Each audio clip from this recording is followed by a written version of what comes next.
Selamat pagi, kami dari kelompok 7, mata kuliah dietetik penyakit degeneratif akan mempresentasikan hasil diskusi kami pada kasus penderita obesitas, di mana anggota kelompok terdiri dari Aditya Widani Putri, Anita Anastasia, Anissa Pratiwi, Desi Pasaribu, saya sendiri Lydia Octavia, dan Salsabila Putri.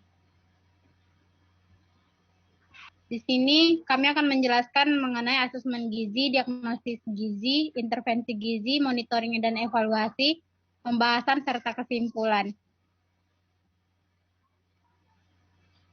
Yang pertama akan dimulai asesmen gizi oleh Anita Anastasia.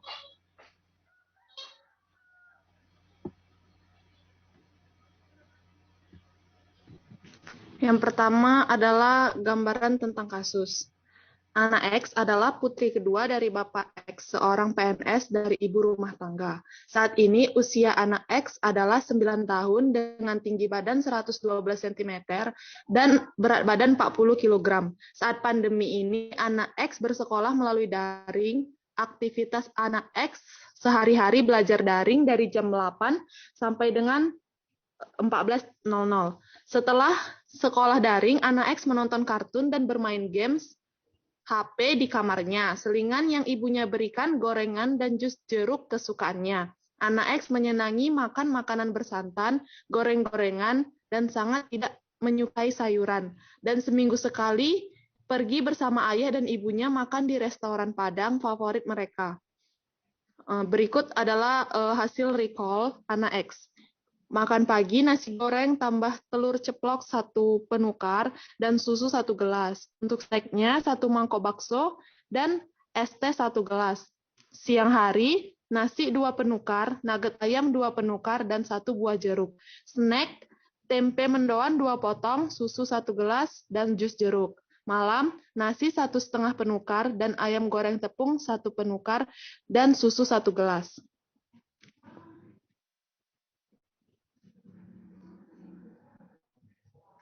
Selanjutnya adalah asesmen gizi.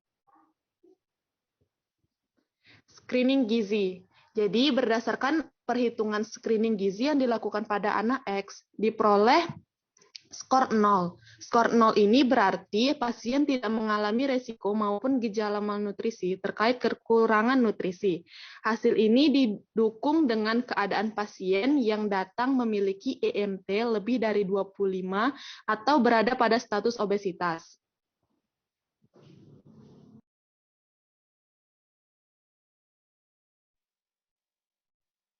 Antropometri, berat badan aktual sama dengan 40 kg, tinggi badan sama dengan 112 cm, IMT 40 per 1,12 kali 1,12 bagi 40 per 1,25, sama dengan 32 atau obesitas. Berat badan ideal 7 kali umur kurang 5 bagi 2 bagi 7,9 kurang 5 bagi 2 bagi 29 kg. Berat badan normal minimal IMT normal bawah kali tinggi badan kuadrat. Sama dengan 18,5 kali 1,25 sama dengan 23,125 kg. Berat badan normal maksimal IMT normal atas kali tinggi badan kuadrat sama dengan 25,0 kali 1,25 sama dengan 31,25. Selanjutnya, untuk data biokimia tidak diterapkan dalam kasus. Selanjutnya, fisik klinik. Di sini dapat dilihat riwayat makan dari anak X, total energinya adalah 2.546,7 kilokalori. Jumlah makanan yang dikonsumsi berdasarkan recall adalah 14. Jenis makanan yang dikonsumsi anak X dominan pada lemak atau makanan gorengan dan susu. Pola makan anak X mengkonsumsi nasi sebagai makanan utama dan selalu mengkonsumsi susu 1 gelas setiap jam makan. Total lemak intake pada anak X adalah 116,12 gram. Total protein intake 75,94 gram. Total karbohidrat intake sama dengan 289,07 gram. di sini merupakan tabel perhitungan dari konsumsi anak X selama di recall. Jadi di sini satu penukar itu sama dengan 100 gram untuk makanan pokok dan 50 gram untuk lauk pauknya. Jadi di sini dapat di total seperti yang telah disebutkan sebelumnya. Next. Pengetahuan dan perilaku gizi. Pengetahuan yang kurang dan perilaku gizi yang kurang baik menyebabkan anak X terkena penyakit obesitas. Hal ini dibuktikan dari menu makanan yang diberikan ibu anak X tidak seimbang dan lebih banyak bersumber dari lemak yang termasuk dalam aspek kurangnya dukungan dari ibu untuk menerapkan gizi seimbang. Aktivitas fisik anak X sangat kurang. Anak X hanya belajar melalui daring yang kebanyakan duduk. Setelahnya, anak X hanya menonton kartun dan bermain game melalui handphone. Ketersediaan makanan. Makanan yang disediakan dan sering disajikan oleh ibu anak X adalah jus jeruk, gorengan, dan bersantan yang merupakan makanan kesukaan anak X.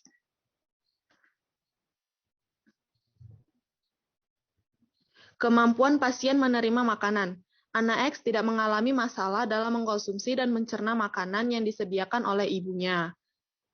Pemenuhan kebutuhan gizi. Anak X belum dapat memenuhi kebutuhan zat gizi baik makro maupun mikro. Pola konsumsi anak X yang buruk menyebabkan konsumsi lemak yang berlebih dan tidak seimbang. Demi pemenuhan zat gizi anak X, maka diberikan diet rendah energi seimbang dan disertai aktivitas fisik. Interaksi obat dan gizi tidak terdapat interaksi obat dan makanan. Pasien dalam kasus ini tidak mengkonsumsi obat-obatan. Riwayat personal. Di sini tadi seperti yang disebutkan di kasus, anak X ini merupakan anak perempuan kedua yang berumur 9 tahun dan masih sekolah dasar. Social support dari ibunya memberikan gorengan dan jus jeruk sebagai makanan kesukaan anak X. Jadi berdasarkan kasus yang dialami anak X, penyebab obesitas dapat dilihat dari pendidikan anak X yang masih sekolah dasar, sehingga pengetahuan tentang gizi masih kurang, dan ibu yang selalu memberikan cemilan tinggi lemak kesukaan anak X.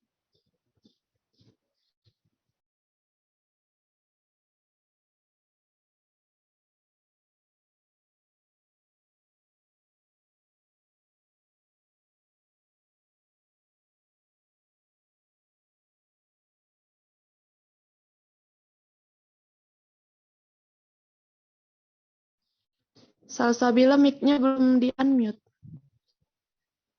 AMB, kebutuhan standar, perhitungan kebutuhan gizi, berdasarkan rumus Mifflin.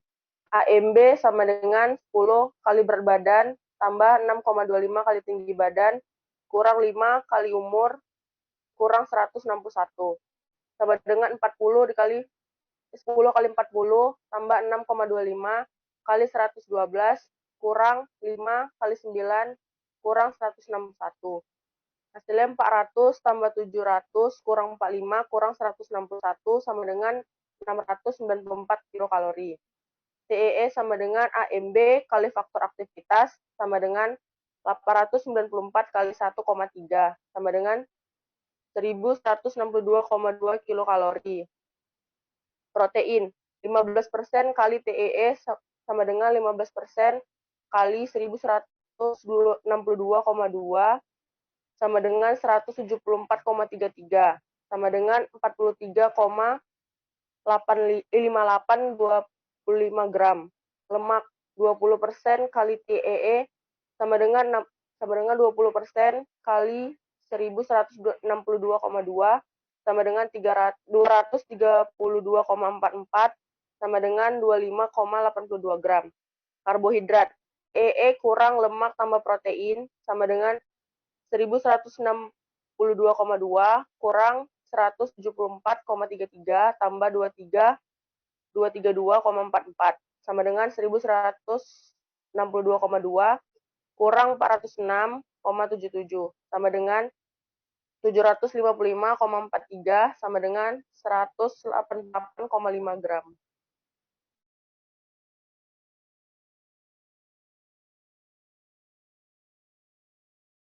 kebutuhan standar, kebutuhan energi total sebagai intervensi obesitas, kebutuhan energi dikurang 500 kalori dari kebutuhan biasa. Total energi 1162,2 kurang 500 sama dengan 662,2. Protein sama dengan 15% kali TEE kurang 15% kali 662,2 sama dengan 99,33 sama dengan 24,83 gram. Lemak 20% kali TEE sama dengan 20% kali 662,2 sama dengan 132,44 sama dengan 14,7 gram. Karbohidrat TEE kurang lemak tambah protein. 662,2 dikurang 99,3 tambah 132,44 sama dengan 662,2 sama dengan 231,77 sama dengan 430,43 sama dengan 107,6 gram.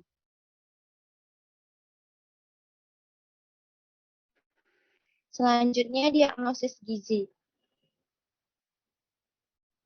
Domain asupan di NI 1.5, kelebihan asupan energi, problem, berkaitan dengan kebiasaan makanan dan makanan tidak tepat. Etiologi, ditandai dengan konsumsi makanan bersantan, goreng-gorengan, dan seminggu sekali makan di restoran Padang, asupan energi dan lemak lebih besar dari kebutuhan, itu sign and symptoms. Di NI 5.6.2, kelebihan asupan lemak, berkaitan dengan biasa mengonsumsi makanan tinggi lemak, ditandai dengan total lemak intake 116,12,12 gram. Di domain klinis, di NC 3.3, kelebihan berat badan atau obesitas berhubungan dengan asupan energi melebihi kebutuhan dan aktivitas kurang, ditandai oleh obesitas kelas 2 dengan IMT lebih dari 30 kg per meter. Di NC 3.4, kenaikan berat badan yang tidak diharapkan berkaitan dengan sering mengkonsumsi selingan gorengan, ditandai dengan IMT lebih dari 30. Di domain perilaku, di NB 1.1, kurang pengetahuan terkait makanan dan gizi berkaitan dengan kurangnya pengetahuan tentang gizi seimbang yang ditandai dengan asupan energi, protein, dan lemak melebihi kebutuhan. NB 1.5, gangguan pola makan berhubungan dengan lebih banyak konsumsi lemak dan karbohidrat daripada zat gizi lain, ditandai dengan total lemak intake 116,12 gram, total karbohidrat intake 289,07 gram, dan total protein intake 75,94 gram. Di NB 1.7, pemilihan makanan yang salah berkaitan dengan belum terpapar informasi makanan dan gizi, ditandai dengan makanan selingan yaitu gorengan dan sangat tidak menyukai sayur. NB 2.1, aktivitas fisik kurang berkaitan dengan jarang melakukan olahraga, ditandai dengan aktivitas sehari-hari belajar daring, setelah sekolah daring, menonton kartu dan bermain games HP di kamar. Selanjutnya, intervensi gizi. Di sini terdapat perencanaan. Tujuan dari diet yang diberikan yaitu menurunkan berat badan dan mencegah penambahan berat badan sehingga mencapai berat badan yang normal. Merencanakan kebutuhan energi dan zat gizi. Meningkatkan pengetahuan pola makan gizi seimbang. Memberikan makanan rendah kalori. Mencapai dan mempertahankan status gizi dan berat badan yang normal. Prinsip diet yaitu diet rendah energi seimbang. Terapi edukasi memiliki tujuan agar pasien dan keluarga pasien dapat mematuhi diet yang diberikan, agar pasien dan keluarga pasien dapat mengetahui makanan yang dianjurkan dan yang tidak dianjurkan. Selanjutnya, agar pasien dan keluarga pasien mengetahui tentang pola gizi seimbang yang diberikan pada penderita. Di sini sasarannya yaitu pasien dan keluarga pasien, tempatnya ruangan pasien, waktu 25 menit, metode yang diberikan, konseling dan pemberian intervensi gizi kepada pasien penderita obesitas. Alat bantu yang diberikan yaitu buklet dan video. Nah, selanjutnya terdapat juga materi yang diberikan yaitu pentingnya pengetahuan gizi tentang penyakit obesitas, memberi edukasi atau penjelasan diet rendah energi seimbang kepada pasien, membuat menu yang bergizi dan seimbang sesuai dengan penyakit obesitas, dan pentingnya motivasi dan semangat untuk mencapai kesembuhan pada pasien penderita obesitas. Selanjutnya akan dijelaskan oleh teman kami, Desi. Nah, untuk implementasinya pembuatan telah dilakukan perhitungan kebutuhan karbohidrat, kebutuhan energi sebelumnya dan dijelaskan oleh teman saya, sehingga implementasi dari hasil tersebut adalah pemberian menu sesuai dengan kebutuhan gizi yang telah dikurangi atau telah mengalami pembatasan jumlah kalori sebanyak 500 kilokalori yang dikurangi dalam kebutuhan sehari. Nah, jadi totalnya di situ untuk kebutuhan total kalori adalah 662. Namun di sini dari menu yang kami buat, yaitu dari menu pagi ada oatmeal, susu, stroberi, dan suiran ayam teriyaki. Kemudian ada snack yaitu apel dan jus melon tanpa gula. Siang ada nasi telur dan kangkung. Kemudian snack sorenya itu ada yogurt. Dan makanan malamnya itu ada nasi merah, ikan patin bakar, labu jipang, dan susu. Sehingga dari total keseluruhan kami peroleh, jadi dia plus minusnya pada 700 kilokalori, 34,37 untuk protein, kemudian 18,335 untuk lemak, dan karbohidrat pada 98,364. Nah, selanjutnya akan dijelaskan oleh teman saya.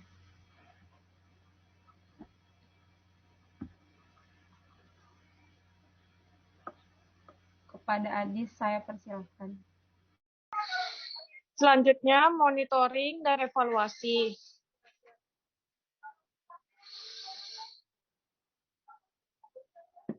Yang pertama, ada dampak perilaku dan lingkungan terkait gizi.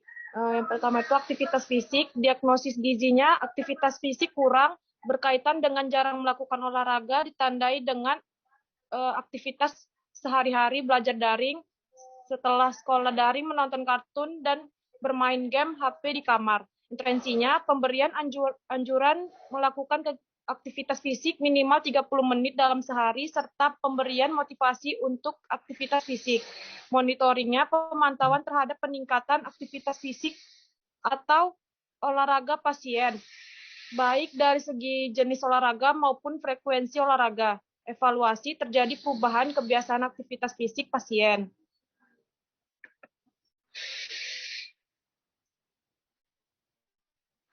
Selanjutnya, dampak asupan makanan dan zat gizi.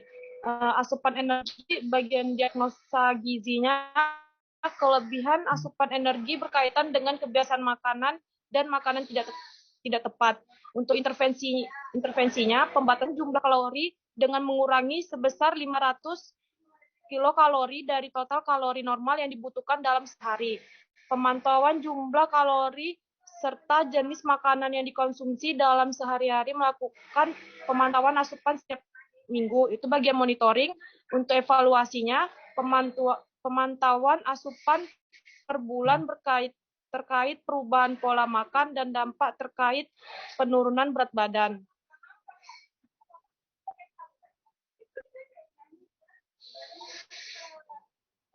Selanjutnya, pemilihan makanan. Diagnosa gizinya, pemilihan makanan yang salah berkaitan dengan belum terpapar informasi makanan dan gizi. Intervensinya, pemberian informasi terkait jenis makanan yang tepat berdasarkan gizi seimbang, pemberian informasi kepada pasien dan keluarga terkait peningkatan konsumsi sayur dan buah. Monitoringnya, pemantauan jenis makanan yang dikonsumsi dalam sehari menggunakan food recall 24 jam. Evaluasi pemantauan asupan per bulan terkait perubahan pola makan dan dampak terkait penurunan berat badan.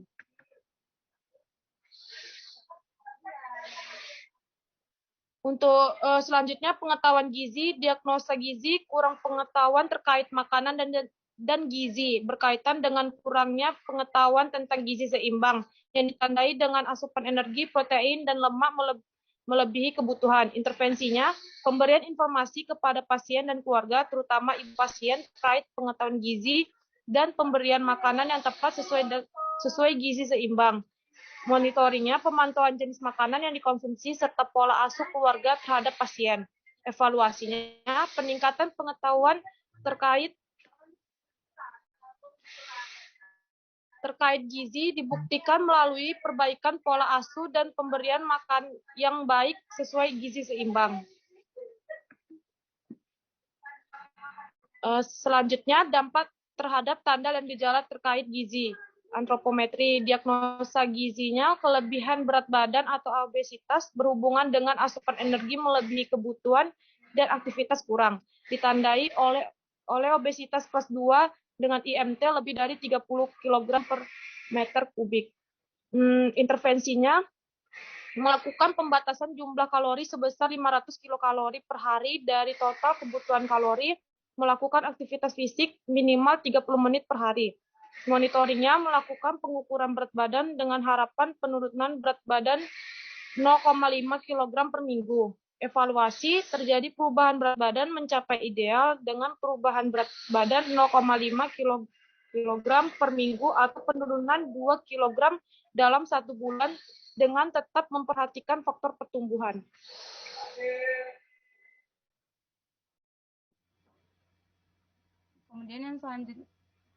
Kemudian selanjutnya adalah terkait pembahasan.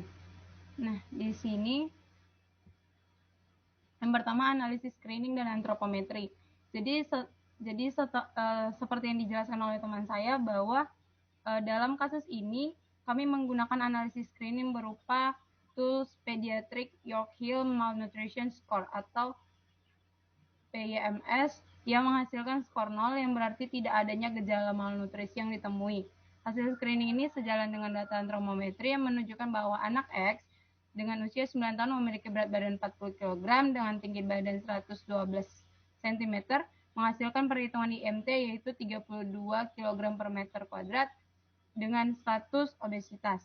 Nah, berdasarkan analisis dokter, dalam kasus ini anak X tidak mengalami kelainan genetik maupun kelainan metabolik lain atau penyakit penyerta yang diterapkan dalam kasus. Namun masalah kesehatan yang dialami hanya mengalami kelebihan berat badan yang melebihi normal, di mana masuk dalam kategori obesitas berdasarkan pada perhitungan IMT. Kemudian analisis diagnosis gizi pada anak X dengan kasus berdasarkan antropometri dan screening serta data kebiasaan makan melalui recall yang telah dilakukan, maka hasil analisis menggunakan NCP atau berdasarkan International Dietetic Nutrition Terminology tahun 2011 menyatakan bahwa seperti dengan problem yaitu masalah kelebihan asupan energi sesuai dengan hasil recall, di mana hasil recall tersebut bahwa anak mengkonsumsi sekitar 2.500 kilokalori. Nah, dari hal tersebut dikaitkan dengan kebiasaan makan yang tidak tepat. Hal ini seperti anak X sering makan makanan bersantan, kemudian goreng-gorengan, bahkan sekali seminggu mereka anak X dengan keluarganya makan di restoran Padang dengan asupan energi dan lemak yang lebih besar dari kebutuhan. Nah, kebiasaan tersebut ditunjukkan bahwa sangat rendahnya konsumsi konsumsi serat berupa sayur mayur yang mengarahkan pada pemilihan makanan yang salah dalam hasil diagnosisnya sebagai problem. Kemudian analisis, monitoring, dan evaluasi. Nah, dari hasil intervensi yang telah disebutkan terkait pembatasan jumlah kalori dan peningkatan aktivitas fisik serta pemberian informasi berupa gizi seimbang diharapkan dapat mencapai tujuan diet yang diinginkan berupa penurunan berat badan hingga mencapai berat badan ideal. Nah, dalam hal ini berdasarkan dari hasil yang telah dihitung bahwa diharapkan dengan pengurangan kalori sebesar 500 kilokalori berdasarkan jumlah total kalori satu hari, maka diharapkan berat badan yang akan turun adalah sekitar 0,5 kg per minggu. Atau dengan kata lain, dalam 1 bulan diharapkan penurunan berat badan sebanyak 2 kg. Sehingga anak X akan mencapai berat badan idealnya yaitu 29 kg pada waktu kisaran 5-6 bulan. Nah, Evaluasi tetap dilakukan dalam setiap bulannya terkait berat badan, di mana akan dilakukan penimbangan setiap minggunya dan setiap bulannya untuk melihat apakah jenis makanan yang dikonsumsi dalam 1 bulan terkait pengetahuan gizi tersebut pada pasien baik, kemudian terkait kepada orang tua terkhususnya sang ibu apakah pemberian pengetahuan terkait gizi tersebut sudah tepat atau tidak. Evaluasi ini dilakukan untuk mengetahui metode tersebut, apakah sudah tepat dan efektif. Selanjutnya, kesimpulan akan saya serahkan kepada teman saya. Kasus obesitas merupakan masalah gizi yang tidak hanya dialami oleh orang dewasa, namun juga anak-anak. Masa pandemik yang terjadi dewasa ini menjadi salah satu faktor lingkungan yang dapat meningkatkan angka obesitas terjadi di Indonesia dan di dunia. Hal tersebut dikaitkan dengan kebijakan yang mengharuskan melakukan aktivitas terutama sekolah dari dalam rumah melalui daring. Penurunan aktivitas fisik menyebabkan tidak seimbangnya kalori yang keluar dengan kalori yang masuk melalui makanan, mengakibatkan penumpukan lemak dalam tubuh dan mengarah pada kelebihan berat badan dan obesitas. Intervensi yang dapat dilakukan berupa pembatasan kalori sebesar 200-500 kcal bagi anak-anak 2-7 tahun dari 500 kilokalori bagi anak-anak di atas 7 tahun dalam sehari, sementara orang dewasa pembatasan sebesar 500-1000 kilokalori dalam sehari. Pembatasan kalori pada anak-anak harus sangat diperhatikan dikarenakan usia tersebut masih dalam masa pertumbuhan. Intervensi lain yang dilakukan adalah peningkatan aktivitas fisik minimal 30 menit sehari, serta pemberian pengetahuan gizi terkait gizi seimbang dengan harapan penurunan berat badan terjadi berkisar 0,5 sampai 1 kilo per minggu.